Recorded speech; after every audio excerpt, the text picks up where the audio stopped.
Do you think we're slightly accelerated towards having integrated budgets across systems?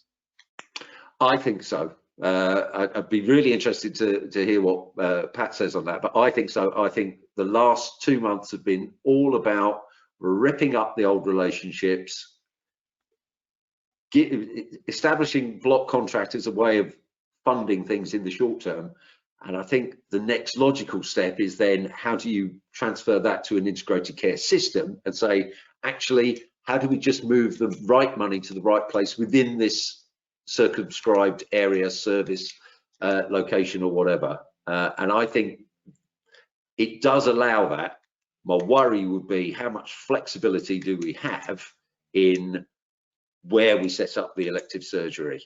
You know, do we say, actually, we'll take the whole care system on now.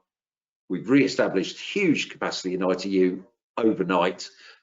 Is this the time to rationalise where we do orthopaedics, where we do gynae surgery, where we provide stroke services?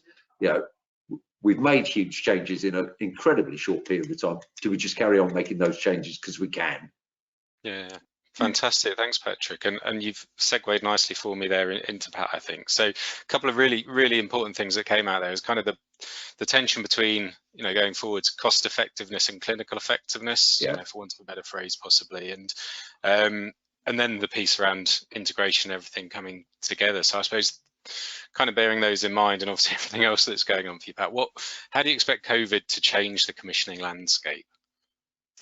Yeah, well, you know, we've been talking about whole systems, integrated care, we've been, you know, for years, and we've been trying to get that sort of model going for years.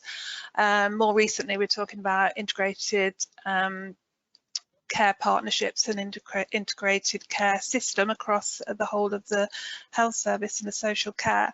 Well, if this isn't the opportunity to do it, I don't know when it will be. So I think we have a chance now.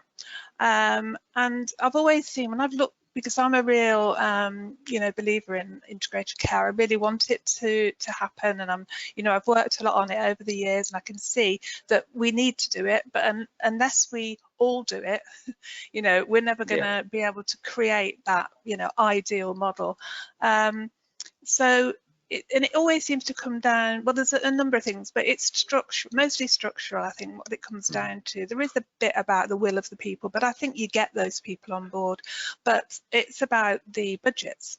And, you know, I've sat in meetings with the local authority, you know, and the CCG, where we've wrangled over money, and it's like we don't even talk about the patients and the patient experience in all of that. We just lose sight of it. So let's use this opportunity to make this happen now. We're already doing it, you know, we're actually because a lot of those barriers and those issues have been sort of put to one side for now because we need to get on with what we're doing. Let's, you know, continue that and build our relationships, because this is probably one of the best prizes maybe to come out of this pandemic will be a unified voice. And if we can have that, then it's going to be so much better for patients. Because I've often thought about the, you know, how the NHS evolved over the years, and you'd never set it up how it is. You know, you'd never say to yourself, oh, let's start up a health system. I know, follow that model. You just wouldn't, would you? It makes absolutely no sense. I mean, it's all come out recently, hasn't it, about social care and about the fact that, you know, it's great that we clap the NHS on a Thursday night, but we didn't clap, you know, we didn't specify that was for the carers and the social side of it. And we need to give parity, you know, to that side of things as well, and to know that we need each other for things to work. Because a lot of, you know, we recently moved into the Brent Civic Centre, so we work alongside our local authority colleagues now, and you know, we know how much health is intertwined with all the social aspects, you know, the housing benefits, you know, deprivation, all of that stuff. And we need to get together so that we can, you know, share information, share, you know, records, all of that sort of thing, and work in a much more integrated way. So you can see I'm a fan of integration. So I'm going to be really sort of trying to hold on to that and hope that we can, you know, continue that